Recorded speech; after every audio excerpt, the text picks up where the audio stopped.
Saludos a las personas que están viendo o escuchando este podcast titulado La Balanza, un podcast donde tratamos temas de interés y de actualidad con el propósito de llegar a una conclusión o a un punto de equilibrio que nos pueda servir en la toma de decisiones de nuestro día a día. Hoy me acompaña un invitado muy especial, maestro Eduardo Jesús Manso Trejo. ¿Qué tal? ¿Cómo está? Muy bien, muchas gracias por la invitación, Alex, y aquí estamos a lo que se pueda ayudar. Qué bien. Maestro, hoy vamos a tocar algunos temas relativos a lo que es la lectura, el hábito de la lectura, la importancia de esta, o de este, mejor dicho, así como también la responsabilidad de los estudiantes y de los maestros, que es un valor muy importante que en lo personal, y ya lo he mencionado en algunos otros episodios, creo que este valor poco a poco se ha ido perdiendo. Bien, eso es cierto. Igual, después de esta plática vamos a llegar a un punto de equilibrio a ver si es cierto que se está perdiendo o simple y sencillamente tenemos otra perspectiva de la responsabilidad. Pues que mira, creo que así de entrada se ha perdido, la verdad, se ha perdido ese interés, ese gusto. Y por otro lado, pues como decíamos hace un ratito, los medios de comunicación nos están invadiendo, sobre todo redes sociales. Pero pues tenemos que buscar la manera, no hay otra. Sí. Hace algún tiempo perdíamos la batalla con la televisión y le ganamos un poco. Ahora, pues los maestros que tienen este reto, pues tienen que pelear con lo que hay, ¿verdad? Y pues qué bueno que haya este tipo de temas que nos ayuden un poquito a concientizar, no solo a los jóvenes, también a los padres de familia. Sí. Al menos esa era mi idea cuando yo trabajaba en esto. Pero antes de abordar de lleno los temas, maestros, Sí, ya como que ya me adelanté. voy a empezar, no, para nada. Voy a empezar haciendo una pregunta que es de cajón para todos los invitados en este podcast. Y es que deben autopresentarse. Así que díganos quién es Eduardo Jesús Manso Trejo. Soy nacido aquí en Cotija, un 10 de octubre de 1959. Mis padres, José Guadalupe Manso Díaz, ya falleció. Vive mi mamá, Angelina Trejo Barragán. Tengo 6 hermanos, 3 mujeres y 3 hombres. Yo soy el séptimo, digámoslo así. Estoy casado con Gloria Alicia Ibarra hace casi 39 años. Tenemos 4 hijos, Eduardo Jesús, Lady Berenice, Rafael Eduardo, Gloria Azucena. Y ahora tenemos 7 nietos, todos varones: Marcos, Jesús, Matías, Misael, Mauricio, Oliver y el más pequeño, Eitan. Y pues vivo aquí en Cotija desde hace ya ahorita casi 45 años, porque me fui a estudiar a Tula, cerca de 11. Entonces regresé a Cotija en 1982, casi 43 años. Y ahora pues vivo aquí, ¿verdad? Entonces estudié 2 carreras, estudios filosóficos en el Seminario Regional de Hidalgo, en Tula, y después, mucho después, estudié la licenciatura en Educación en el subcentro de Jiquilpan, que pertenece a la sede de Zamora. Desde ahí empecé a trabajar aquí en Cotija en la educación y pues prácticamente ya me jubilé hace año y medio más o menos, pero pues muy a gusto aquí de regresar a Cotija. Yo pensé que nunca iba a regresar, sinceramente. Después de 11 años, pues se acostumbra uno a otros lugares. Sí. Vivía cerca de la Ciudad de México, asistía mucho a la Ciudad de México, entonces es otro mundo distinto totalmente. Pero pues la vida te va dando vueltas y pues llegué aquí al tópico otra vez. Ese es Eduardo, trabajé 42 años prácticamente y bueno, pues aquí estamos otra vez en Cotija. Maestro, ¿por qué se fue a Tula? Mi mamá no quería que me quedara aquí porque soy el mayor. Entonces ella estaba buscando un lugar donde me pudieran dar una educación pero que también estuviera seguro. Entonces fui a un preseminario a la ciudad de Salvatierra, Guanajuato, y me gustó mucho. Pero pues por artes de cuestiones pues del destino no me quedé ahí. Me mandan a Tula, porque en Tula estaba el obispo don Jesús Sagún de la Parra, de Cotija, y mi mamá tenía mucha amistad con una hermana que hace poco murió, la señora Tere. Sí. Y entonces comentó con mi mamá, o mi mamá le comentó que pues ya estaba yo creciendo y que pues le daba pendiente, ¿verdad? Que no fuera yo a seguir buenos pasos, ¿verdad? Y me mandan ahí, al seminario de Tula. Y es por lo que estoy allá alrededor de 11 años casi. Estudié la secundaria, la prepa, 3 años de filosofía y estaba en teología cuando decido regresar a Cotija. Se fue muy joven. Me fui, cumplí los 13 años allá. Llevaba 12 años y mes. ¿Y le llamó la atención el sacerdocio? Sí, la verdad yo pensé que ese iba a ser mi mundo. Pero pues no sé, a veces hay detalles que te van dando otro camino. Y en mi caso no me mandaron al servicio, porque normalmente cuando terminas filosofía te mandan un servicio. En mi caso no. Como no había alumnos de Tula en los años siguientes a mí, quería que yo rápido avanzara. Entonces estudiar filosofía, que es más razonamiento, y de pronto entrar a teología, que es más en las partes de fe, de todo ese tipo de cosas, sentí muy fuerte el cambio y me cansé, me desesperó un poco. Entonces, pues veo que no era ya por ahí el asunto. Aunque pedí un permiso solamente para ausentarme en 6 meses, pero ya no fue, ya la intención de regresar ya no fue igual. Y ahí se quedó. Correcto. Interesante. Maestro, acaba de comentar que dedicó 42 años al servicio de la educación como docente. ¿Qué fue lo que le llamó la atención o cómo surgió la intención de ser docente? Mira, es algo que lo he pensado apenas hace poco, ¿eh? Yo no pensé nunca en ser docente, sinceramente. Mi plan, como te comentaba hace un rato, pedí un permiso y la idea era quedarme aquí un mes en Cotija e irme a Estados Unidos. Ese era el plan. Pero tenía yo una amiga en la secundaria particular, y que es Gloria, que ahora es mi esposa, Gloria Dice Ibarra Chávez, y fui a saludar. Y en el transcurso de la entrada de la escuela, tú sabes que el Colegio de La Paz está al principio y en la parte de atrás está la secundaria. Entonces me encuentro con el doctor Asdrúbal Torres, dentista, que era el director.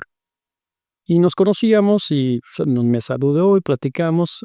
Y mamá ya le había dicho que iba a estar unos días aquí. Y en ese tiempo se acababa de ir la maestra Lola, acababa de dejar la escuela la maestra Lola. Y me pide que si no le puedo ayudar cuando menos un mes con las clases que tenía Lola, que eran ciencias sociales, mientras encontraba a mi maestro. Sí. Y yo la verdad le dije que pues no, que ya había dado clases supliendo compañeros allá en Tula, porque los seminaristas iban a dar clase a una escuela particular. Y entonces algunas veces que no podían ellos, me invitaban y suplía yo a algunos de ellos. Entonces no era algo que desconociera.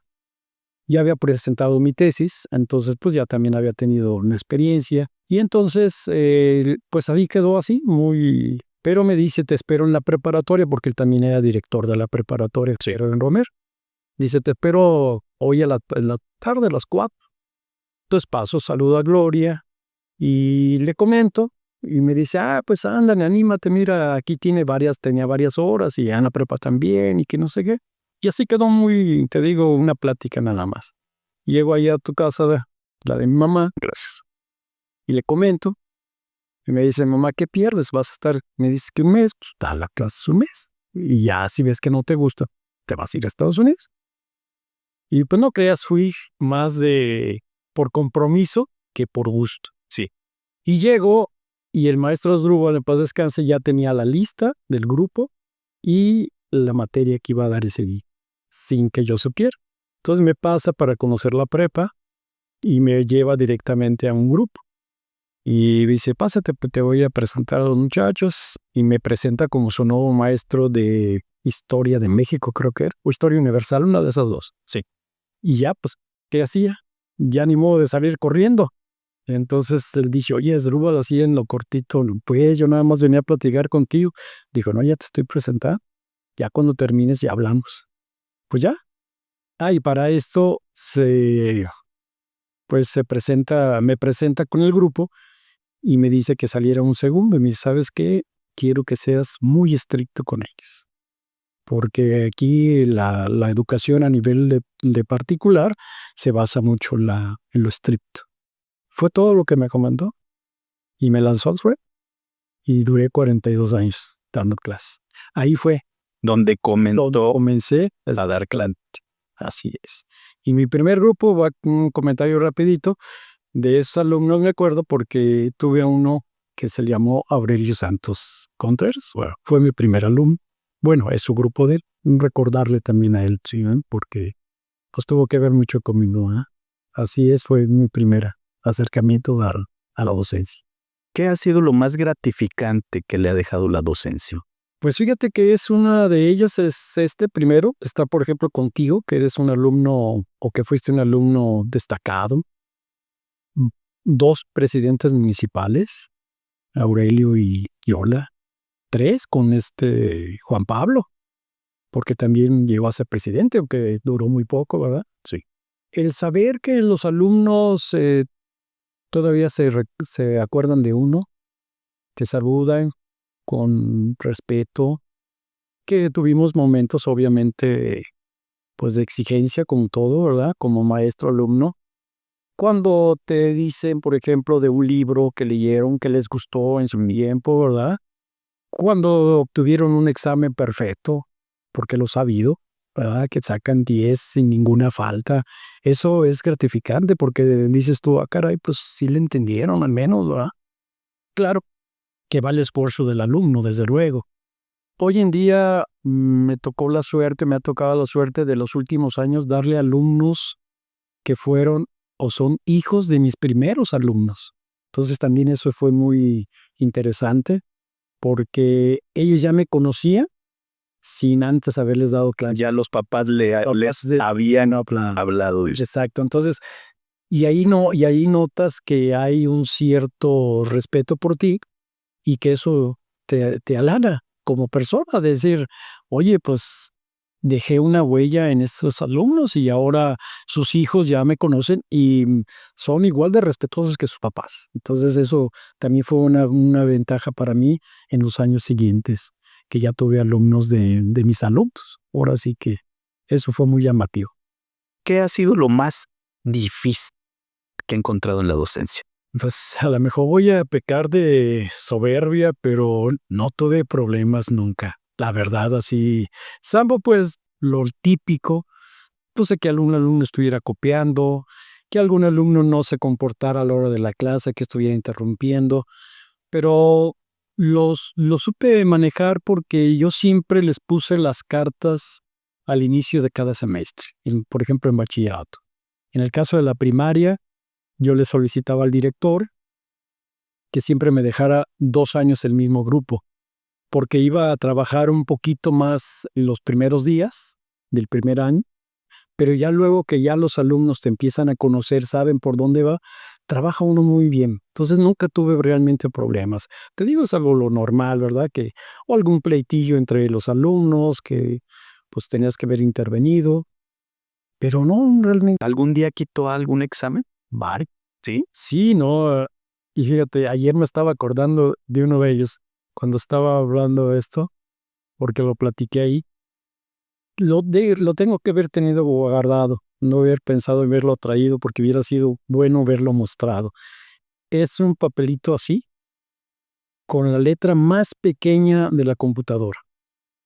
No sé cómo le hacía porque yo con lentes y con aumento no alcanzo a leer. Y él, sin embargo, copió con él. Cuando yo le dije, oye, estás copiando. Y mi regla era que si te estaba copiando, no importaba si apenas iba empezando a copiar o ya había terminado el examen copiando, en ese momento se lo quitaba y era un 0 automático. Sí. Entonces, pero me causó gracia el ingenio de ese acordeón de ese muchacho. Realmente fue impresionante. Tanto que hasta lo guardó. ¿Lo guardé? Lo conserva. Sí, lo guardé. Te digo que hubiera pensado en haberlo traído para haberlo mostrado, porque realmente es una letra muy pequeña, no sé qué número sea, porque ya es en computadora, porque ya estaban las computadoras. Eso fue hace unos 7 años atrás o algo así. Pero sí, quité a varios y varios de los muchachos que sabías tú que eran problemáticos. Pero también a veces llevas chascos de alumnos que se decían o se creían muy inteligentes, que también copian. Y sí, fue pues un mal momento, que obviamente con todo lo demás que se le evaluaba, porque yo nunca evalué solamente con el examen. Siempre tenía lecturas, tenía análisis de textos, trabajos. Entonces, pues ya te iba dando un porcentaje que no alcanzaron a reprobar, pero sí les bajó mucho en su calificación final, sí les bajó. Sí. Recuerdo que usted me dio clase en 1994 a 1996 aproximadamente. Las materias de taller de lectura y redacción, literatura.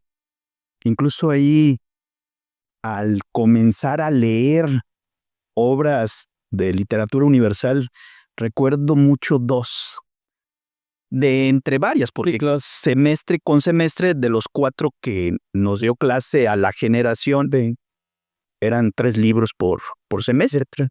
Tratamos, sí. Y con el que comenzamos fue con Los Tres Mosqueteros de Alejandro Dumas, un libro que para quienes no estábamos acostumbrados a leer, era muy extenso. Sí. Incluso recuerdo que yo le ayudaba a mi papá, trabajaba por las tardes, y le dije a mi mamá, mamá, no voy a alcanzar a terminar de leer el libro, y aparte, el resumen del libro, la introducción, la conclusión. Por favor, ve y platica con el maestro Lalo. Sí. Y ya va mi mamá, maestro, mira. Y me agradó el hecho de que usted fuera tan consciente, de que explicándole las circunstancias de un alumno en particular, que cada alumno o alumna tiene circunstancias muy diferentes, usted nos dijera, está bien, ¿cuánto tiempo necesitas para terminar el trabajo? ¿Más? Pues 15 días. Perfecto. Me entregas el trabajo 15 días después, pero solo 15 días. Sí, mira, ahí alguien pudiera decir que eran excepciones. No.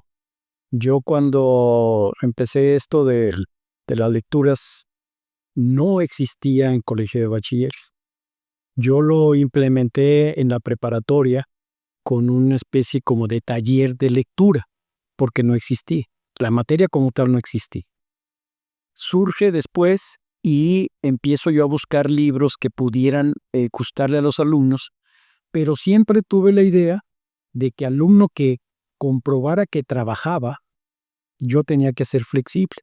Sí. ¿Por qué? Pues porque precisamente estaba trabajando. Si era otro que nada más decía, no, es que estoy ayudando a mi papá de vez en... No, pues no, un trabajo ya más formalito. Y yo me acuerdo haberles dicho eso, que si alguno tenía esa, que me lo dijera. Pero muchos no se acercan. Y otros sí, ¿verdad? Por el medio que fuera. Entonces no era una especie de decir, voy a hacer... No, porque de hecho, libro o trabajo que no se entregaba en el día y en la hora que les tocaba, yo ya no lo recibo. De hecho, lo siguen manejando así. Sí. Entonces, eso me ayudó mucho porque, sobre todo los que venían de las comunidades, no sé si te tocó algunos a ti, compañeros, pues ellos trabajaban en el campo y le ayudaban a sus papás en la siembra, en la cosecha, en su tiempo, y pues no podían trabajar, no podían terminar los trabajos. Entonces ellos venían y me decían, y pues yo ya sabía que trabajaba. Pero sí, el ultimátum era los días que se les quedaba. Ahí sí ya no había ninguna posibilidad que me dijeran, no, pues denme otro día más. Ahí sí ya no podía. Y eso creo que ayudó mucho porque ellos sabían que se podían acercar conmigo. O sea, sí tenía yo las reglas, pero también eran flexibles. Es aquí su punto, ¿no? Sí, ahora que comenta de la hora, también recuerdo, y fue la única ocasión en que le pedí una prórroga, porque ya los demás libros eran menos extensos o ya de alguna forma se había desarrollado el hábito de la lectura, porque les soy honesto, cuando comencé a leer Los Tres Mosqueteros, leía 3 páginas y me daba sueño, joven. ¿Sí? Lamentablemente no se había hecho anteriormente ningún trabajo como para que tuviera un hábito de lectura. Sí. Y eso, estamos hablando de lectura, a mí en lo personal me marcó. Me obligó a leer en su momento, pero fue algo positivo porque ahora la lectura para mí es un placer y es algo que, incluso aquí está Alexis, que también por ahí en una ocasión estábamos hablando de algunos libros y también ha adquirido un hábito de la lectura que me comenta que lee ya 3 libros por mes. Por mes, sí, es bueno. Y no solo es adquirir el hábito de la lectura, sino todo lo que uno aprende, lo que uno imagina, también es algo que sirve para disminuir la ansiedad, el estrés, etcétera. Infinidad de beneficios que trae la lectura. Exactamente. Fíjate que me tocó a mí que llegara un librito y había un texto pequeño que se llamaba El hábito de leer, de un chino, Liu Tam o algo así se llama. Y él comienza diciendo que el hombre que no lee está aprisionado, está prisionero, ¿verdad? En su mundo y en su tiempo y en su espacio solamente. Y que es muy difícil salir de ello si no se decide a leer un libro. Y luego dice, cuando él encuentra un buen libro, empieza en contacto con un charlista, y un charlista que puede ser el mejor del mundo. Y ahí te va guiando, el propio autor te va guiando, te va explicando, te va dando a conocer cosas que tú como lector no sabías de él. Dice, y es lo fascinante de la lectura, que tú puedes llegar a conocer cosas que nunca imaginaste haber conocido. Y solamente se da a través de la lectura, nada más a través de... Y fíjate que cuando yo empezaba mi clase de taller, el primer día, después de poner las reglas, les empezaba diciendo que la materia de taller de lectura era la más importante de todas en el colegio de bachilleres. Yo les decía, mira, ya llegó el de matemáticas hace un rato, te dijo que es la mejor, que es la más importante. Llegó el de química y te dijo lo mismo, llegó el de cualquier materia. Digo, pero fíjense, para estudiar química necesitas leer y comprender. Para estudiar física necesitas leer y comprender para saber qué es lo que vas a hacer. Para matemáticas hay que leer. Y alguien me dijo, pero ¿cómo vamos a leer los números? Le digo, no, es que cuando te dejan un problema lo tienes que leer y comprender. Hay un éxodo, ¿sí? Entonces le dije, ¿cuál es la materia más importante? Lectura. Y creo que ahí empezábamos a tener ese abrirnos a que era importante la lectura. Pero me iba a enfrentar a lo que tú dices, que nadie o casi nadie trae el hábito de lectura. De hecho, después de los años empecé a preguntar, honestamente, muchachos, ¿quién leyó en vacaciones un libro completo? La levantaba uno de un grupo de 35, 40 alumnos. ¿Quién leyó medio libro? Ya 2, 3. ¿Quién leyó 20 páginas? Unos 6, 7. ¿Quién leyó pues de perdida un periódico? Nadie. Una revista. No, pero que de TV y Notas. No, una revista científica o cosa que te va a dar. Nadie. Entonces de ahí yo empezaba a decir pues que la importancia de la lectura. Y creo que funcionó, porque puedo decir que al final de cada semestre pues al menos se tenían la idea de 2 libros, mínimo 2 libros. Y eso pues fue bueno. Lo que tú también me comentabas hace un rato, los primeros libros eran extensos, pues como apenas empezábamos, pues también tuve yo que buscar otros libros que aunque no fueran dentro de la materia, pero que sí tuvieran un poquito acorde, ser más pequeño. Y al final me encontré con una editorial que trae como sintetizados las obras clásicas, sí, como resumidas, que de todas maneras llegan a ser 90, 100 páginas, Y conseguimos esos libros, entonces los muchachos ya no se sentían tan presionados. Y nos daba la oportunidad de compartir la lectura en algunas clases. No siempre, porque pues también hay una materia que hay ciertos, el programa, tú sabes que están muy extensos, entonces no podíamos abarcar mucho, pero sí dejábamos 1 o 2 clases para ir comentando cómo iban en la lectura. Y era interesante, porque algún alumno se había enfocado en X cosa que el otro no lo había percibido, y entonces ahí se comentaba entre ellos mismos, no conmigo, sino con ellos, y creo que era muy enriquecedor, porque te daba la oportunidad de saber que sí lo estaban leyendo.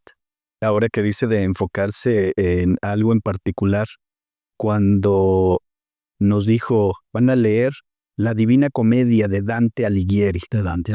Escuché el nombre Dante y dije, wow, nunca lo había escuchado. Sí, Y dije, si un día tengo un hijo, se va a llamar Dante. sí, me habías platicado. Sí, ¿y qué cree?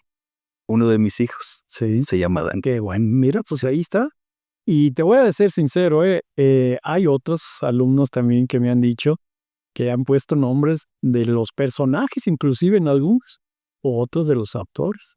Y es lo que te digo, o sea, realmente vas encontrando que sí sirvió, aunque yo tuve que echar mano de, de hacerlo obligatorio, porque no me quedaba de otra. Porque si les he dicho, a ver muchachos, vamos a leer este libro, y pues ahí me entregan cuando termine el año, el semestre, te aseguro que el 90% no lo hubiera leído. En cambio, sabes que va a ser para tu calificación y lo empiezas a hacer.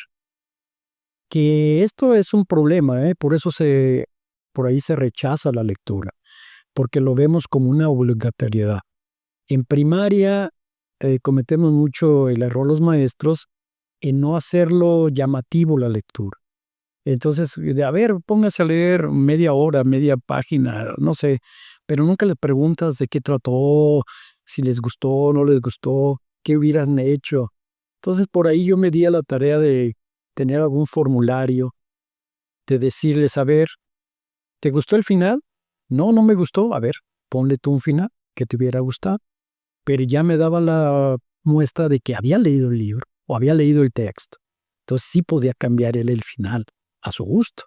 Y eso lo hacía emocionante. Pero eso me costó también trabajito, ¿no crees? Sí, fue de los primeros años, no, ya fue después. Sobre todo con primaria, porque trabajé en primaria 29 años. Sí, entonces también ahí, pues ahí fue, el reto era mayor allá, ¿eh?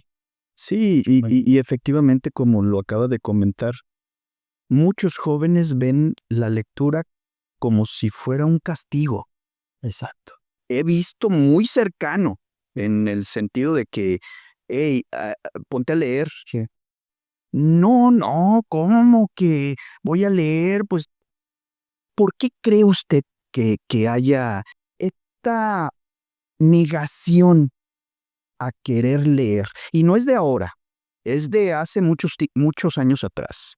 Mira, te voy a comentar una anécdota personal. Cuando yo estoy en la primaria, yo estoy en el Vasco de Quiroga, que antes lo dirigían hermanos maristas, pero hubo un accidente y pues quedaron mal. Uno de ellos quedó mal de la cabeza, quedó prácticamente loco. El otro se quebró costillas, brazos, piernas, les fue muy mal. Y entonces se retiran ellos. Entonces mi mamá me cambia al Colegio La Paz. Y ahí estoy yo 2 años, ahí hago quinto y sexto. La madre que me daba clases, la madre Aurora, que por cierto murió hace poco apenas, ella era muy dada a ponernos lecturas, y lecturas sencillas, pero al grado de una exigencia. Entonces, cuando les dice a los papás, pues mi mamá dijo, de aquí soy, y me ponía a leer todos los días. Y eso, pero me ponía, no podía hacer otra cosa si no leía. Entonces yo lo veía como un castigo. Yo decía, pues, ¿por qué siempre me castigan leyendo? Entonces, cuando llego a Tula, también entro en una escuela particular y hay una monjita también que nos daba literatura justamente. Y ella bueno, no sé cómo lo consiguió, consigue una editorial que tenía 100 libros que podían ser fáciles de leer para todos, sobre todo los niños que estábamos en Steam. Entonces los compramos un poco, o cooperamos más bien, y nos rotaban los libros. Es decir, al azar te daba uno, tú leías 5 o 6 páginas y luego lo comentabas con otro compañero. Entonces empezó a crearnos el hábito de la lectura, porque ella decía que no lo traíamos, y de cierto, no lo traíamos, lo veíamos como un castigo. Y no nada más yo, te digo que varios de los que estábamos ahí. Y eso a mí me marcó, porque de ahí me empezó a gustar la lectura, que yo la tenía como un castigo. Entonces, influye mucho que un maestro te dé esa pauta. ¿Por qué leer? Yo me acuerdo que decía, mira, es que no vas a conocer el mundo de aquel libro si tú no lo lees, porque lo que te platicó él, nada más es lo que él ha leído, pero si tú lo lees, vas a conocer todo el mundo completo. Lo que te decía del escritor chino, ¿verdad? Que entras en contacto con un charlista del mundo, que él conoce, pero que tú no, Sí. y te lo va a dar a conocer a través de su escrito. Y eso me marcó a mí, porque después, por ejemplo, la filosofía, eran libros y lecturas de 3 días, no más. Y había que desvelarse toda la noche leyendo, porque eran libros de 200 páginas y te daban máximo 3 días para leerlo. Y tenías que hacer un resumen, tenías que hacer un cuestionario, y sobre el cuestionario te preguntaban. Entonces, sí era complicado. Entonces, si yo no he llevado eso desde el primer año de secundaria, que esta monjita nos fue llevando y nos dio los 3 años. Así que, pues, nos empapó de muchos libros, de muchos textos que nosotros, pues, nunca habíamos oído. Yo me acuerdo cuando leo Los Tres Mosqueteros, pues, me fascinó. Realmente, ¿por qué? Porque yo lo leí en tercero de secundaria, entonces yo ya tenía el hábito de leer. Y ahorita, pues, ya leo menos, ahorita que ya estoy jubilado, que pudiera ser que yo leyera más. Pues no, me dedico a otras cosas. Pero sí, antiguamente yo leía bastante y sigo, pues, leyendo, ¿verdad? Sí, o ya poco más, tranquilo. Muy bien. Hoy en día se consumen más redes sociales que YouTube, que TikTok, que Instagram, Facebook, etcétera, que páginas de libros. Exacto. ¿Qué se podría o qué se puede hacer como para contrarrestar el efecto de las redes sociales? De antemano es algo que va a ser complicado Sí. porque es entretenimiento. Claro que la lectura también se puede ver como entretenimiento y es algo que no solo se aprende, sino que también pasan un montón de cosas en nuestro cerebro, con nuestras neuronas. O sea, ¿qué podríamos hacer ahí, maestro, como para crear un equilibrio? Ahora sí que balancear esta situación. Fíjate que yo lo planteé con los muchachos en bachilleres y con los últimos 4 grupos que tuve de sexto acá en la primaria, que era donde ya podía yo hablar un poco más de la lectura con más facilidad. Y porque les decía también, cuando lleguen a la secundaria les van a poner a leer, y si no lees desde ahorita te va a costar trabajo. Y si llegas a bachilleres y te voy a estar dando clases, yo te voy a ir como en feria. Y tuve muchos alumnos, de la primaria a en bachilleres. Así que cuando llegaban allá me veían, ya sabían, maestro, ¿cómo lo vamos a leer? Ya desde antemano, ya lo sabían. En ese tiempo, el enemigo número 1 se llamaba televisión. Para la lectura, era un enemigo muy, muy complicado. ¿Cuál era lo que podíamos hacer o qué podíamos hacer? Yo les decía, miren, si tú ves televisión no te lo voy a prohibir. Ve, pero ¿cuánto ves? ¿4 horas?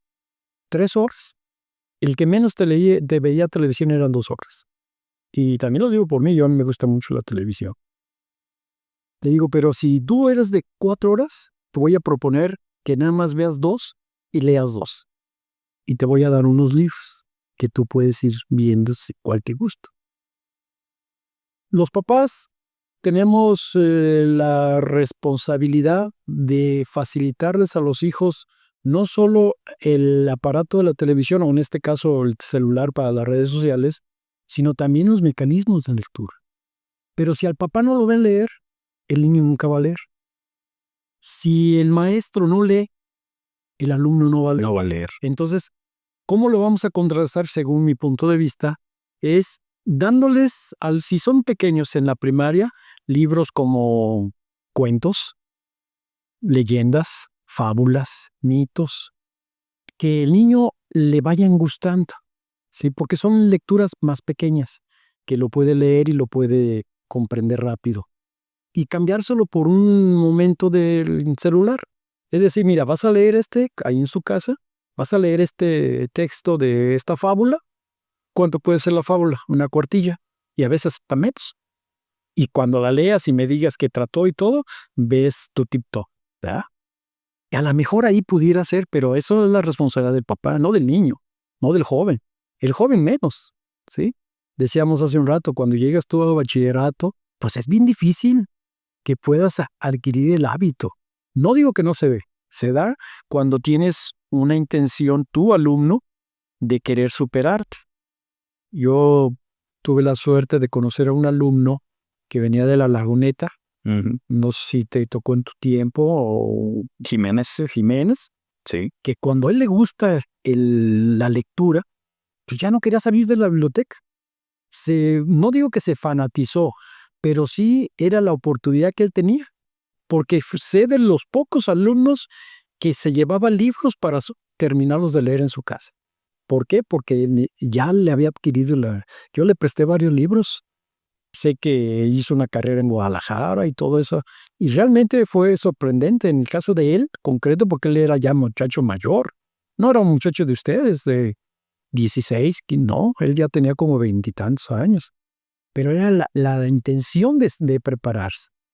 Y él me decía que a partir de ahí ya no veía televisión en su casa, se había alejado un poco de sus amigos, porque notó que había otras cosas que aprender. Entonces yo siempre le platiqué a los muchachos esta necesidad de compaginarlo. Pero ¿cómo lo vas a compaginar si los papás no tienen esos mecanismos? Es que el papá también piensa que gastar 200, 300, 500 pesos en libros es tirarlos. Y no saben el bien que le van a hacer a sus hijos, sobre todo si están pequeños. Y ellos van a ir creando el hábito. Pero no hay como que tú, papá, leas y que el niño te imite. Yo lo puse como ejemplo hace muchos años en la primaria. Veíamos que en el recreo se golpeaban mucho los niños. Corrían y no, veíamos que no. Entonces un día con otro maestro, pues lo has de conocer, el maestro Beto Delgado, que fue director en la Melchor, un moreno él. Comentamos alguna vez y le dijimos, mira, vamos a traernos unos ponches. Vamos a traernos unos trompos. Y empezamos a jugar entre nosotros ahí, a hincarnos y jugar. Y se empezaban a acercar los niños. ¿Y dónde conseguimos las canicas? Y ya sabían, ¿no? Ya empezaron a llevar. Llegó que había recreos que veías corriendo a 6, 7, 10 niños y todos los demás jugando. Entonces, si te ven hacer algo, te van a imitar. Yo hice eso también con la lectura. Me salí en el recreo, ya cuando me operaron la rodilla, que ya no podía yo hacer mucho, me ponía a leer ahí un cuentito y se iban empezando a acercar los niños. ¿Qué está haciendo maestro? Los que no eran de mi grado, porque los de mi grado no se acercaban, Sí. pero los demás sí. Y yo la idea era de los más chiquitos. Mira, estoy leyendo un cuento. Y nos dice, ¿qué dice?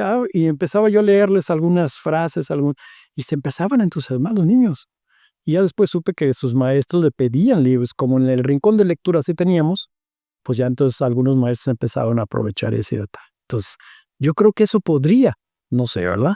Creo que a veces es muy tentador, porque también si tú lo ves, el papá le da el celular al niño con tal de tenerlo ahí, Para que no le dé, entre comillas, Entonces, eso es otro problema serio. Entonces, imagínate, antes era la televisión, decían que era la sirvienta que no te cobraba nada y te tenía ahí entretenidos a todos los niños, ¿verdad? Hoy en día creo que el celular, y lo digo yo porque mis nietos son pequeños y todos saben manejarlo mejor que yo. Todos saben manejarlo, todos saben entrar, todos saben cómo se le hace aquí, cómo le hace acá. Entonces es algo increíble, la verdad.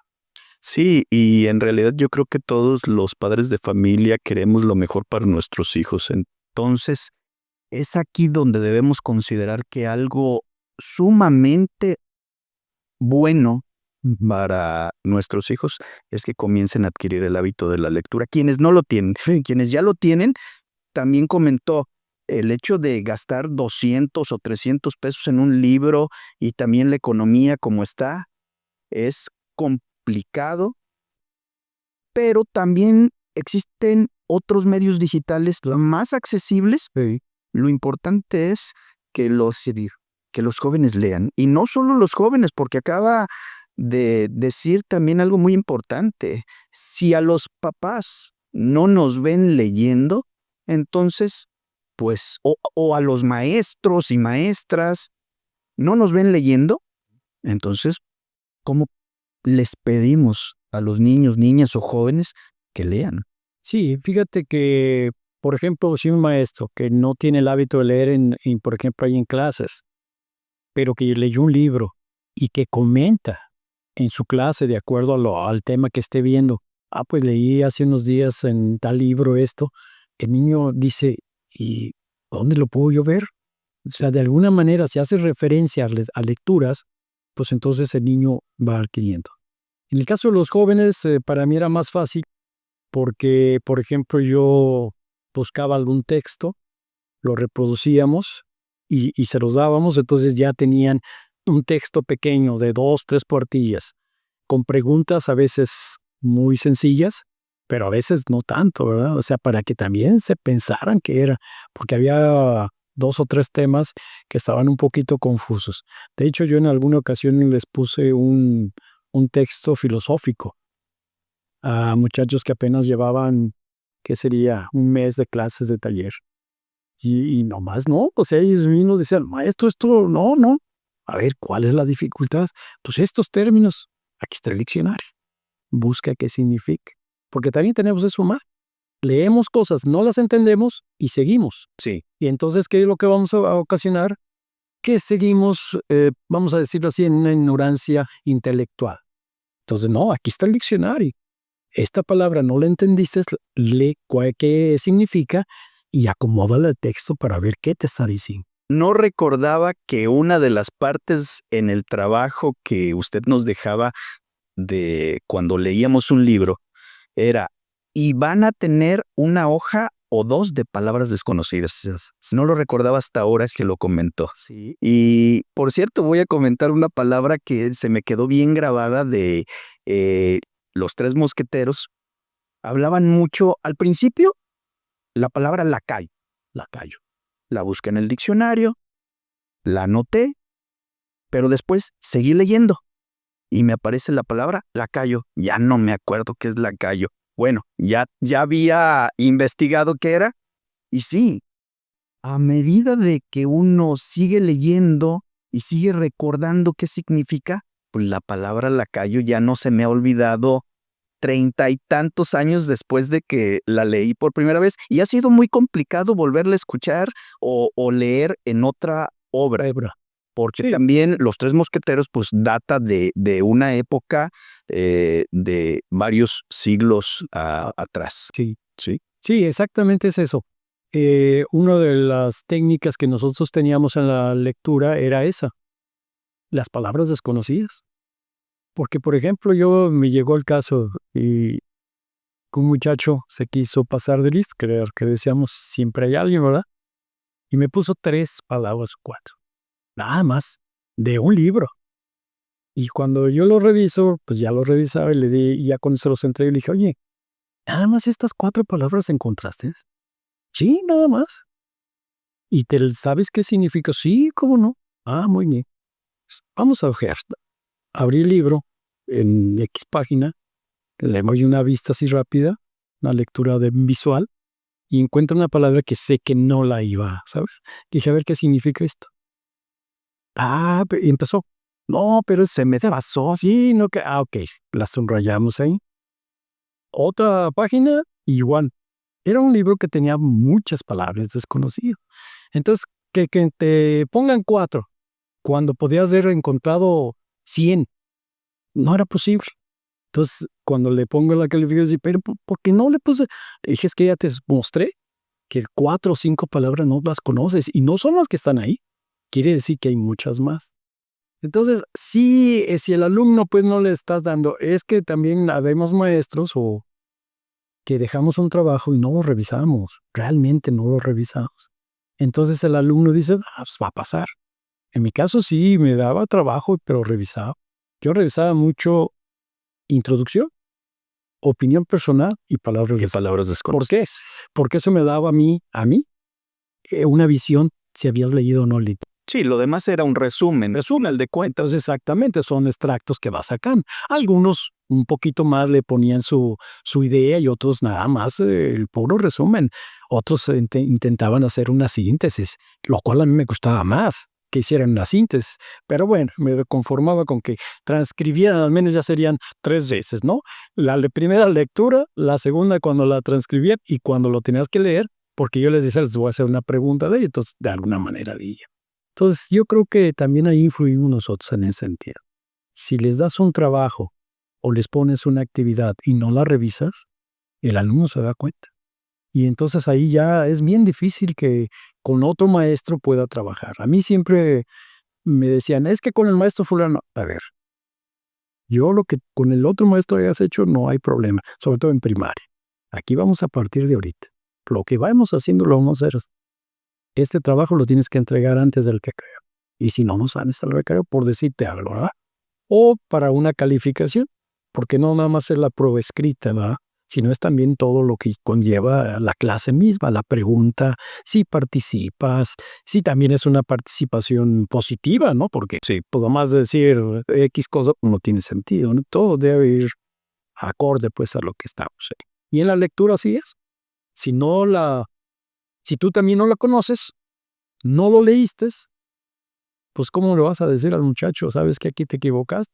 Oye, eso no lo leí. Pues, no sé si me expliqué ahí, ¿verdad? Exacto. Maestro, después de 42 años de haber estado en la docencia, ¿cómo ha visto la responsabilidad de los jóvenes, de los niños también, porque también impartió clases en primaria, la de los papás y por qué no también la de los compañeros docentes? Y más que nada, esta responsabilidad en una época de inmediatez y apatía, en eso de que todo lo quieren los jóvenes, y no solamente los jóvenes, yo creo que estamos cayendo en esa inmediatez de que todo lo queremos ya, Ya. ya. Okay. Y también somos muy apáticos a lo que sucede a las demás personas. Sí. ¿Qué pasa con la responsabilidad? Fíjate que en todo trabajo, en toda actividad que tú realices, tienes que ser responsable en lo que tú quieras. ¿Sí? Yo les pongo el ejemplo a los muchachos, a mí me costó mucho el deporte. Yo les decía, yo no hago deporte por hacerle, quiero hacer deporte por ganar. Yo no competía por competir, a mí me gustaba siempre ganar. Y para ello me responsabilizaba de entrenar, de prepararme física y mentalmente. Entonces, en cualquier trabajo, yo veo, por ejemplo, y creo que en alguna ocasión lo comentamos, esa falta de responsabilidad en los trabajos. Por ejemplo, los muchachos quieren trabajar y estudiar y se van echando la bolita. En el trabajo no desarrollas tu potencial porque pones de pretexto que estás estudiando. En la escuela no te preparas bien, no haces bien tus trabajos porque pones de pretexto que estás trabajando. No sé si no sé eso. Y en el caso de la educación general, los papás somos comodinos también. Es decir, yo te mando a la escuela y que te preparen allá. Que hagan ellos todo lo posible. Yo entre menos tenga que ver, es mejor para mí, ¿no? Yo siempre les dije a los padres de familia en primaria, la responsabilidad de la educación no es mía, es de ustedes. Yo soy un ayudante en su formación de sus hijos. Entonces no me dejan a mí toda la responsabilidad, porque las tareas que el niño no trabaja aquí, las tienen que concluir en su casa. ¿Y ahí quién les va a ayudar? Yo no puedo.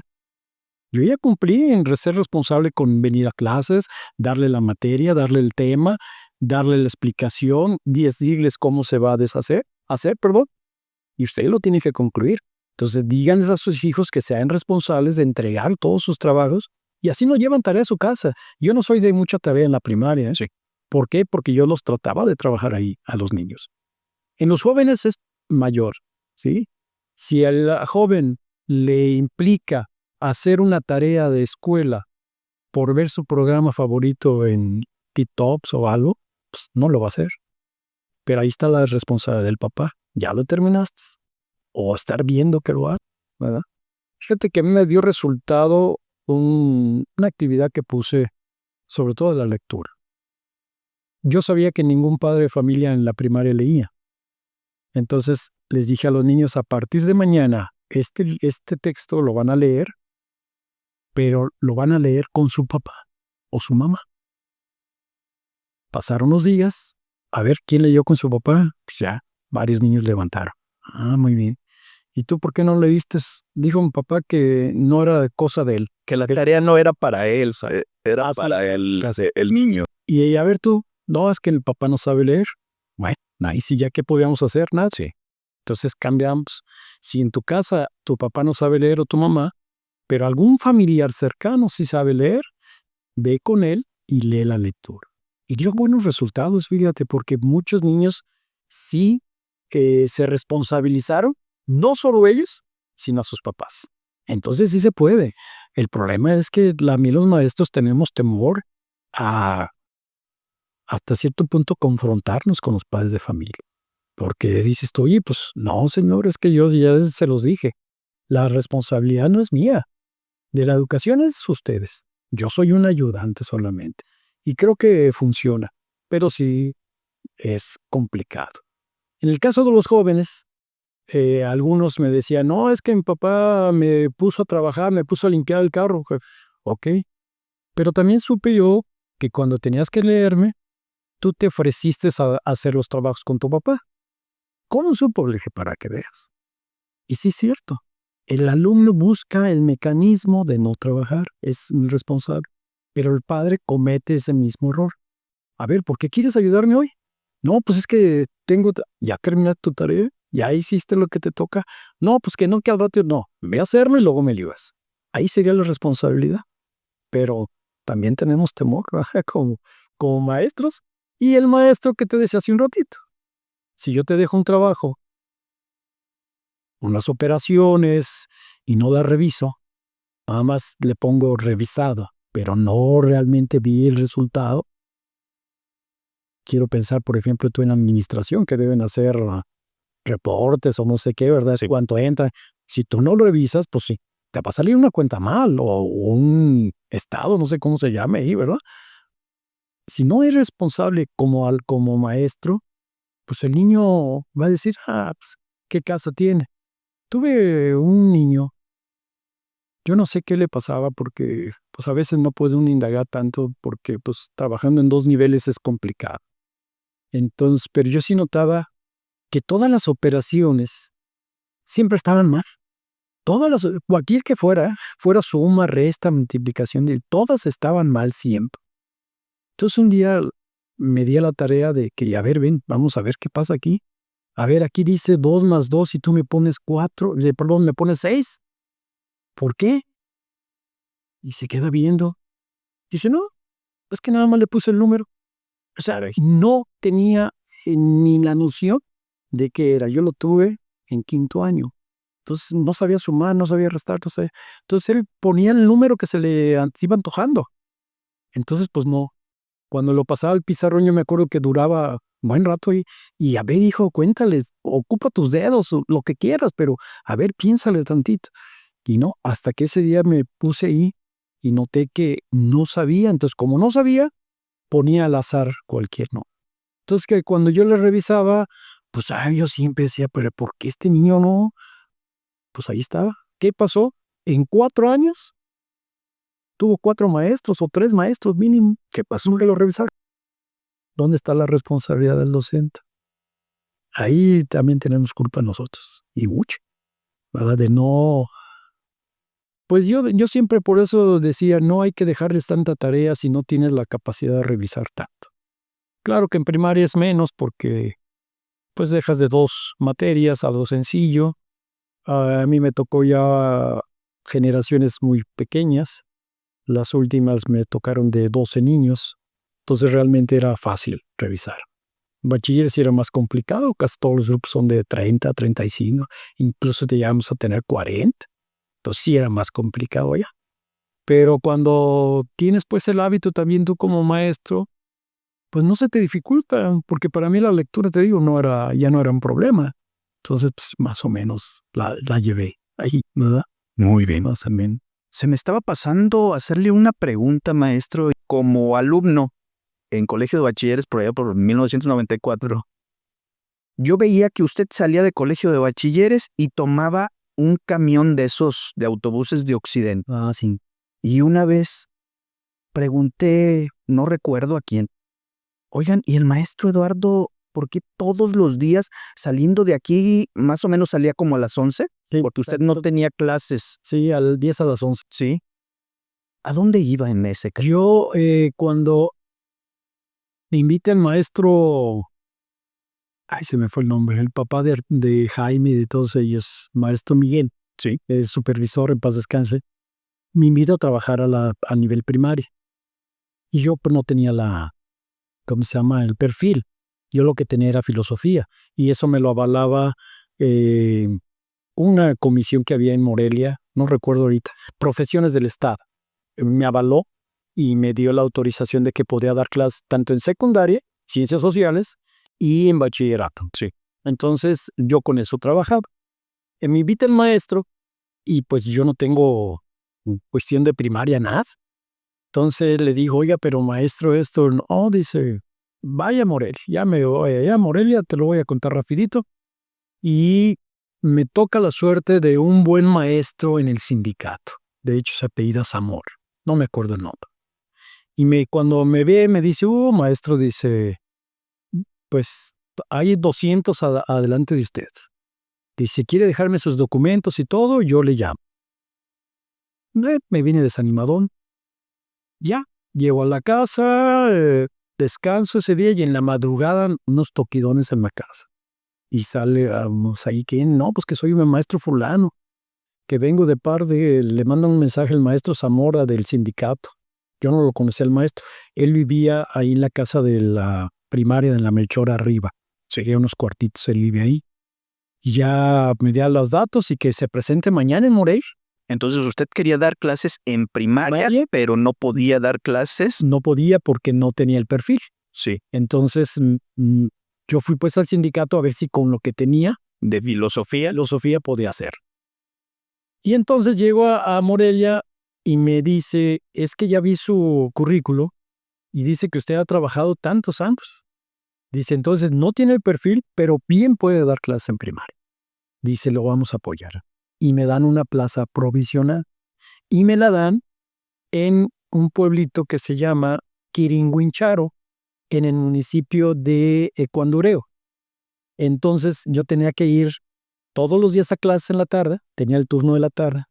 Entonces salía en bachiller, porque yo no podía dejar las clases en bachiller, si no perdía mi antigüedad. Sí. Entonces yo las recorrí todas a las 7 antes del recreo, que son 4 horas. Todos los días daba esas 4 horas. Entonces salía ahí 10 a las 11, salía el camión que iba a Zamora a las 11, llegaba a la central, casi de apenas me bajaba, ya estaba el que iba a La Piedad, y me bajaba en Quiringuincharo, porque la escuela está al borde de la carretera. Y me dejaron esa escuela precisamente por mi problemática. ¿Y cuánto tiempo hacía de Zamora todavía? A Quiringuincharo hacía 35 minutos más o menos. Entonces todos los días eran 2 horas y media aproximadamente de ida y 2 horas y media de regreso. Así me aventé casi un semestre con tal de que me dieran la plaza. De ahí me cambian al SAUS. Hago una permuta con una maestra que era de Zamora. A ella le convenía más ir a Quiringuincharo y a mí me tocaba mejor. Y de hecho me iba en la bicicleta aquí al SAUS. Sí. Ahí trabajé casi 2 años en el SAUS. Y ya después me voy a la Melchor. Ahí duré 26 años en la Melchor. Que lo bueno fue que se presentó la oportunidad de la permuta. De la permuta, sí. Eso fue ahora sí que un designio de Dios. Porque yo ya estaba a punto de dejarla. Dije, ya ni modo, ya no. Pues sí la iba a dejar. Sí, pues imagínate, era complicado. A veces mi mujer me hacía unos sándwiches, unas tortas, a veces mal comía. Alguna vez me tocó quedarme a dormir en la central y venirme en el de las 5 que pasaba de México, porque ya el camión se había venido para Cotir. El de las 8. De las 8, entonces ya no alcanzaba. No, fue complicado, pero también eso te hace tener un poco más de temple. Por eso a lo mejor te digo, a mí la docencia, pues yo siempre he dicho, no fue que yo la buscara, sino ella me buscó a mí. Y lo tuve como por la responsabilidad, creo yo, que la acepté con todas sus complicaciones. Y me fue bien, porque pues ahorita ya me jubilé de los dos sistemas, ¿verdad? Pude jubilarme con las 2 plazas. Y parece que fue ayer, pero fueron 42 años. Fueron 42, sí, empecé en 1982 y terminé en 2024. Y curiosamente en el mismo mes. Empecé a trabajar como el 15 de enero y termino mi parte laboral el 31 de enero, 42 años después. Hace pocos años tuve la fortuna de ahora ya no ser su alumno, ser su compañero también como docente en colegio de bachilleres. Y recuerdo también que en las reuniones de academia, de alguna manera teníamos algo en común muchos profesores. Sí. Y era en el sentido de que notábamos que los estudiantes, la verdad, no les interesaba estudiar. Así es. Desafortunadamente, un desinterés por estudiar. Sí. Yo no tengo la experiencia que tiene usted. Me gusta la docencia. Tengo otras ocupaciones, incluso ya no imparto clase. Pero con la experiencia que usted tiene, ¿qué consejo les puede dar a quienes actualmente están dando clases, siguen en la docencia y a quienes van a continuar por muchos años más? En el sentido de que yo creo que sigue esa percepción de que los jóvenes no les interesa estudiar. Y sí generalizo, porque me tocó estar, o sea, a mí no me lo platicaron, me tocó estar, no nada más en nivel medio superior, también en secundaria, también en licenciaturas, y desafortunadamente yo, desde mi muy particular punto de vista, considero que hay muchos jóvenes que no les interesa. ¿Qué consejo les puede dar a los docentes como para buscar motivarlos primero? Tal vez sea una parte de que no falta motivación para los estudiantes, o también para que no se nos vayan a desanimar los docentes, porque hay muy buenos docentes que no me gustaría que se desanimaran. Eso es animar. Mira, Ale, yo creo que realmente es una problemática seria y más ahorita, todavía, de lo que tú viviste, ahorita es más complicado. Hay varios factores. El primero es que partimos de esa responsabilidad, no hay responsabilidad. Si el papá no es responsable, entonces el muchacho va a ser irresponsable. Si al muchacho es que no está en la edad de decidir, está en la edad de que debe hacer las cosas. Entonces, a veces sí es necesario obligar un poquito. Es decir, yo, papá, te obligo a que vayas a la escuela. Me tocó ver algunos que decían, si no me compro una moto no voy a la escuela. No, hay cuantos van caminando. Te va a costar trabajo, sí, pero a lo mejor le vas a adquirir mayor sentido ahí. Eso son. Otra, que hoy en día se les da todas las facilidades. Todas las facilidades. En las casas los alumnos ya no necesitan ir a una biblioteca, no, porque ya tienen el celular y todo lo pueden encontrar ahí. El gobierno también tiene una parte que para mí es problemática, da becas a diestra y siniestra. Es decir, antiguamente algún alumno que quería una beca le decían mínimo tienes que tener un 8 de promedio y el alumno se esforzaba por ese 8 con tal de que le dieran la beca. Hoy hay alumnos que reprueban todas las materias y les llega la beca.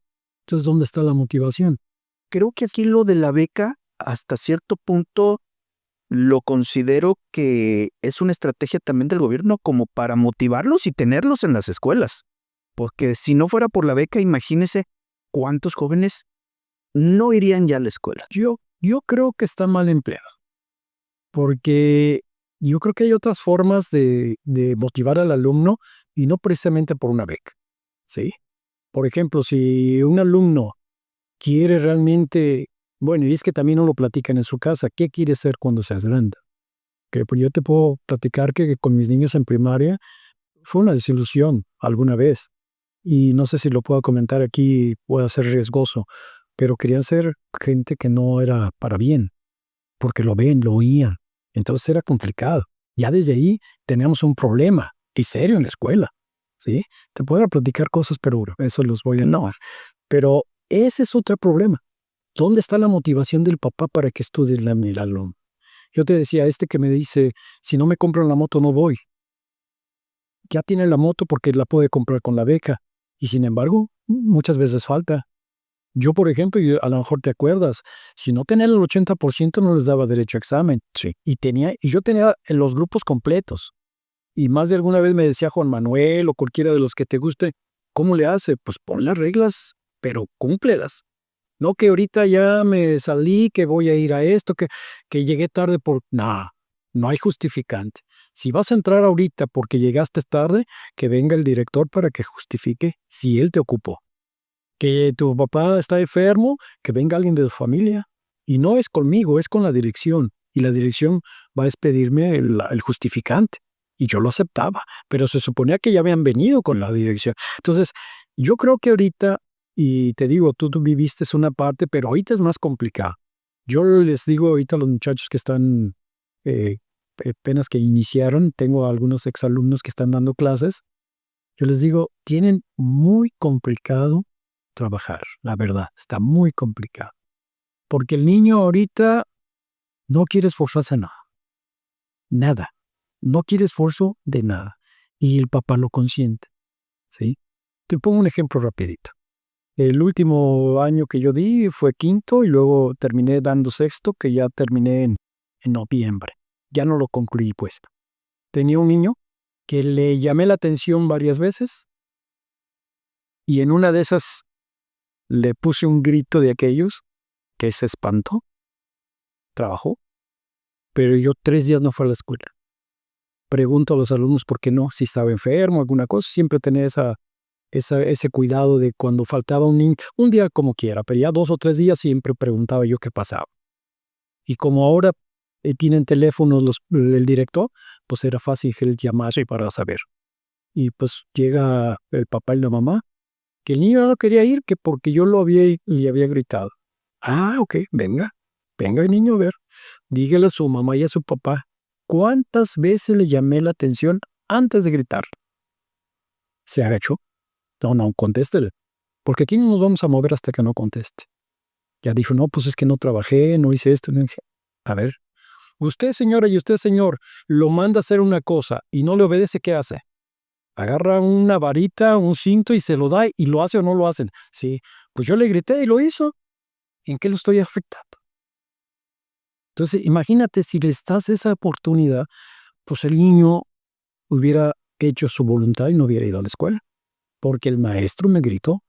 Hoy yo sé que no los puedes tocar, ¿sí? Antiguamente, acuérdate, a lo mejor a ti no sé si te tocaría en primaria, ¿no? Sí, a mí me tocó en primaria. Pero los maestros, los papás les decían, maestro, le encargo los ojos y la cabeza.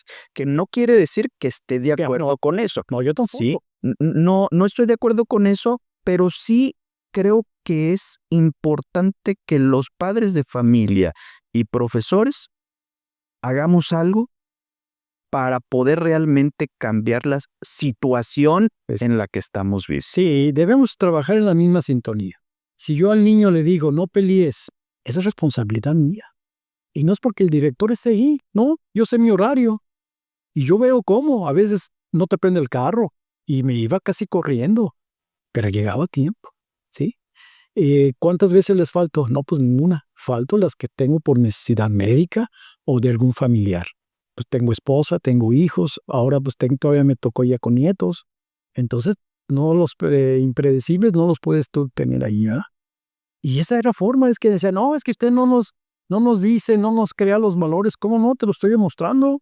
El hecho de que venga a trabajar todos los días y no llegue tarde son valores. Con el ejemplo. Exacto. Si en la escuela te obligan a traer un uniforme, es porque en un trabajo vas a llevar uniforme. Ve a los del banco, tienen uniforme y no es si quieren, los tienes que llevar. En muchas escuelas llevan que corbata los maestros, que me tocó algún tiempo en la particular, pero bueno, te acostumbras, ya después pues ya cada quien va de acuerdo a su estilo y a todo, así. Pero es ahí donde está es la responsabilidad, el factor es la responsabilidad. ¿Qué podemos hacer así ya concreto con los alumnos?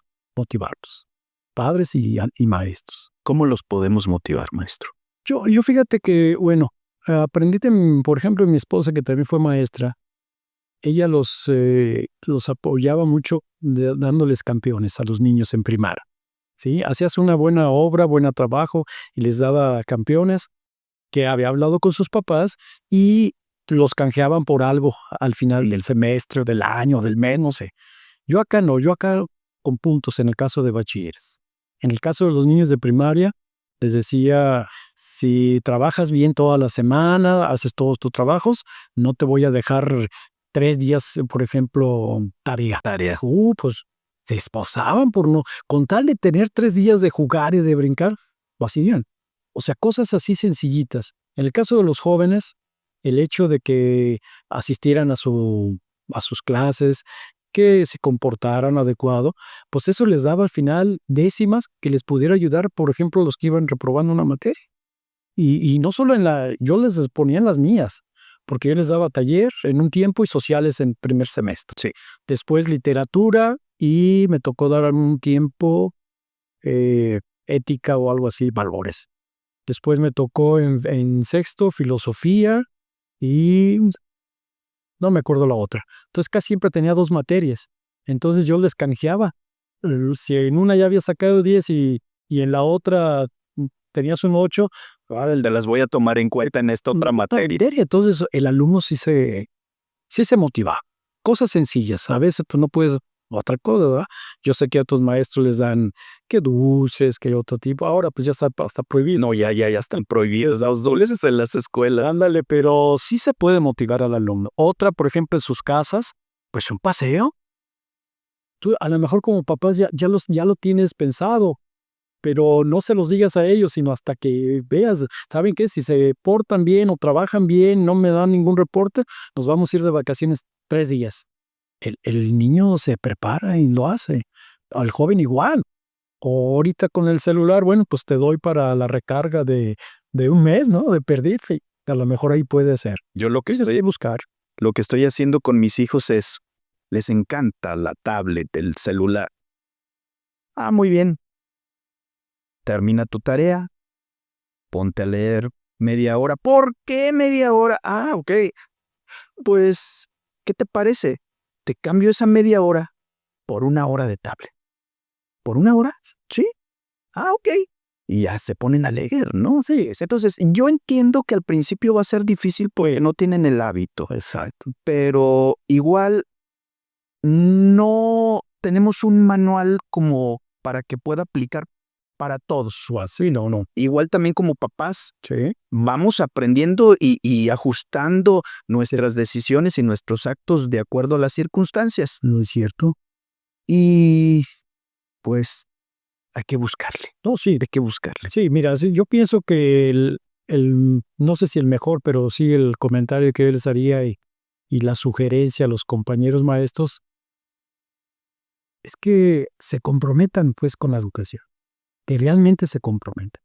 Es triste, muchos maestros lo hicieron por hacer una carrera simple, entre comillas, decir son 3 años de estudio, sales con plaza porque antes se las daban las plazas, tienes una plaza más o menos y puedes adquirir otra segunda o adquirir otros beneficios. Entonces te la llevas, como dice la gente, te la llevas papita. Entonces no se comprometen con ella, ¿verdad? No quieren esforzarse por nada. Lo ves tú como compañeros en la hora de las reuniones, como decíamos hace un rato, que les pides una opinión y pues, sí, está bien la que dijo fulano, con tal de yo no pensara. ¿sí? No, tú como joven maestro que vienes ahorita con nuevas tecnologías, por ejemplo, en mi caso, pues a mí me afectaba mucho las nuevas tecnologías.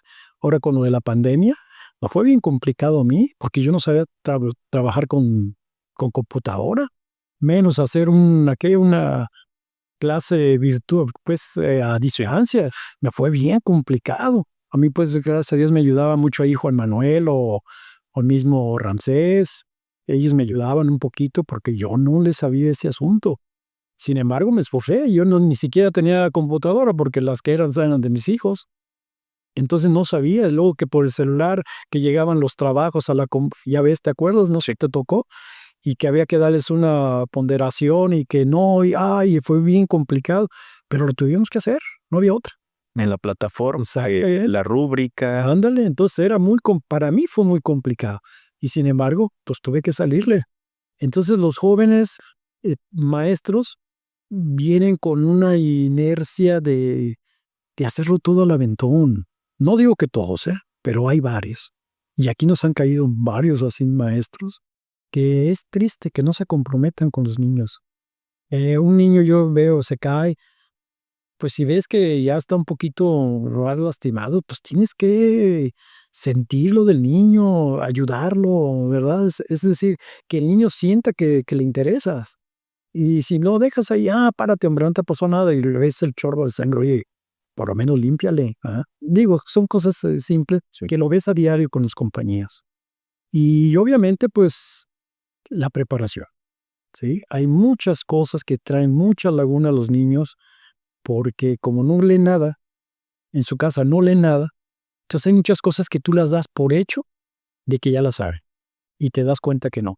Te digo, si yo no detecto a este niño que te comentaba de que no sabía sumar y le ponía números, yo no digo que haya sabido al final en los 9, quinto y sexto, pero cuando menos sumar, restar, multiplicar ya casi multiplicaba por 2 cifras, por una ya multiplicaba, dividir con una, complicar, ¿verdad? En todos los ámbitos.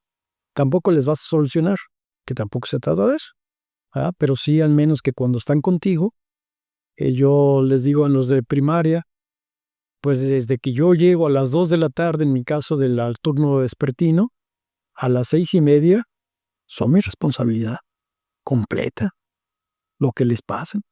Me tocó piquetes de alacranes a los niños y tienes que moverte, sepas o no primeros así, claro, gracias a Dios tenía yo algunas ideas, ¿va? Lo primero, pues un torniquete rápido para que no le vaya a circular y tú le exiges un poquito, el niño lo da, porque dice, pues él se preocupa, que lo deja hacerlo, y sí lo hace, los niños sí lo hacen. Y el joven también es lo mismo, lo puedes llevar a los dos lados. Muy bien, maestro. Hemos llegado al final de este episodio. Ajá. Y pues el podcast se llama La Balanza, entonces la idea es llegar a un punto de equilibrio o una conclusión. Sí. ¿Cuál es la conclusión a la que puede llegar usted después de haber platicado sobre esta variedad de temas? Mira, Ale, yo siempre les dije a los alumnos, tanto primaria como bachillerato, que le pongan todas las ganas a los años que van viviendo, ¿sí? Y sobre todo, yo me enfoqué después mucho al hábito de la lectura. Siempre lo quise hacer en primaria y en bachillerato, y siempre les dije que la mejor manera de conocer cualquier cosa sería a través de la lectura. Yo les decía, yo conozco Rusia sin haber estado en Rusia, porque he leído cosas de Rusia. Conozco China y porque se me hace un país mítico, porque he leído algo de China. Porque a lo mejor no voy a ir nunca, ¿sí? Porque no es un viaje que puedas decir, pues mañana me voy, ¿verdad? No es algo que sea muy factible, pues, ¿verdad? Entonces, que los jóvenes que nos estén viendo y los niños que realmente se preocupen por la lectura, no se van a aburrir, no se van a decir, qué enfadoso, no. La lectura les va a dar un gran mundo por descubrir. Y creo que si el niño, el joven, se crea su hábito de lectura, se le va a facilitar todo lo demás después. Cuando lleguen a estudiar una carrera, se les va a facilitar Cuando tengan que dar una opinión, la van a poder dar. Cuando tengan que ser críticos en algo, lo van a dar. ¿Por qué? Porque la lectura les va a dar todas esas herramientas. Y la otra que siempre lo dije, ¿verdad? O lo he dicho más bien todavía, es que no se desanimen. Son momentos difíciles, pero que si te preparas bien, sobre todo leyendo, analizando, criticando, reflexionando con lo que lees, pues te van a abrir muchas puertas, se te van a abrir puertas, ¿verdad? Y la otra cosa es ser responsable. Creo que eso es una palabra que a lo mejor la oímos mucho, pero que si no la llevamos a cabo, lo más no. La vida en la actualidad es bien complicada. Y creo que siendo responsables en lo que a cada quien nos toca, yo les digo a mis nietos, a ver, ahorita qué estamos haciendo, jugando, pues esa es la responsabilidad, hay que jugar, nada más. Y al ratito, ¿qué vamos a hacer? ¿Qué vamos a leer? Ahorita yo estoy con uno de los nietos, el más grande, que llega unos días a la casa y le saqué un librito muy pequeño que se llama Leyendas Míticas o algo así, y está leyendo son 5 paginitas de cada leyenda, y ya lleva 2, y le está gustando. Y luego ya le platico, a ver, ¿qué vistes, qué leíste, qué te llamó la atención? Ah, mira, dice esto. Y así, lo estoy tratando de crear el hábito, no nada más yo, también mi hija, ¿verdad? En su casa. Y creo que hacerlos responsables en lo que les toca, podríamos hacer mucho por esta sociedad, siendo responsables. Podemos cambiar el rumbo de la Yo sociedad. pienso que sí. Responsabilizándonos en lo que cada quien nos toca, sí. Obviamente hay cosas que no están a tu alcance. Decías hace un rato, es que el gobierno está pensando en que con eso los motiva. Motiva a aquel que realmente quiere esforzarse, pero si tú le pones un mínimo de algo para que se esfuerce realmente. Pero si te lo dan así nomás por así, creo que yo no. Siempre lo hemos dicho, ¿no? Si a ti te cuesta algo, lo valoras. No te cuesta, No lo valoro. no lo valoras, ¿no? Tú, por ejemplo, yo veo que valoras mucho hacer ejercicio, por ejemplo. Bueno, tú tienes la oportunidad, yo ya lo viví, tan es así que pues tengo mal mi rodilla, ¿verdad? Pero lo disfruté en su momento. Me exigí mucho, pero también me responsabilicé mucho. Porque también te voy a platicar, ahora estoy afuera, ¿verdad? La responsabilidad de cuando yo llego a Cotija, había muchos niños y niñas que querían jugar voleibol, pero no tenían técnica. Yo, gracias a Dios, traía técnica, yo había jugado varios estatales, 2 nacionales, y empecé a crear un equipo de bol. Tengo el único campeonato estatal de voleibol, lo tengo yo, con un grupo de niños, y yo en segundo lugar para el nacional. Entonces, los hice crear, que fueran responsables. Entrenábamos a las 7 de la mañana, no, a las 6:30 en la prepa, y teníamos clase a las 8 en la secundaria, y nos íbamos corriendo, y eran niños, y se responsabilizaron. Obviamente los padres apoyaron. En aquel tiempo, si los padres no te apoyaban, no hacías nada. Sí. Entonces la responsabilidad sí cambia. Yo veo a esos niños, todos son buenos lectores, muchos de ellos son profesionistas, son buenos padres de familia. En fin, creo que logramos crear ese ambiente de responsabilidad desde muy niños, porque eso lo tuve desde primer año secundario. Entonces se puede. Si queremos, pues también esforzarnos, ¿verdad? Y ahí está también la labor de ti, maestro, ser responsable, que realmente te responsabilices. Creo que los maestros dejen huella. Pues sí, la huella, yo creo, mira, podemos dejar buena y mala, ¿eh? Si eres un maestro barco, como decían anteriormente, Vas a dejar una huella mala, ¿no? Bueno, una huella positiva. positiva, que no quiera ser común, ¿verdad? Porque a mí te acuerdas que te comenté al principio que el maestro Adrúbal, en paz descanse, me dijo, quiero que seas estricto. Y yo traté de imitar a mis maestros estrictos. A mí me tocó 2 años, casi 3 años, no, 2 años de filosofía con maestros jesuitas. Entonces son muy estrictos ellos, muy estrictos. Líderes en lo académico. Exactamente, entonces demasiado estrictos. Y eso te va forjando a ti también. Y luego en la primaria, en la secundaria, perdón, y en la prepa, tuve maestros de muy buen nivel, excelentes diría yo, pero la principal característica que tenía era lo estricto.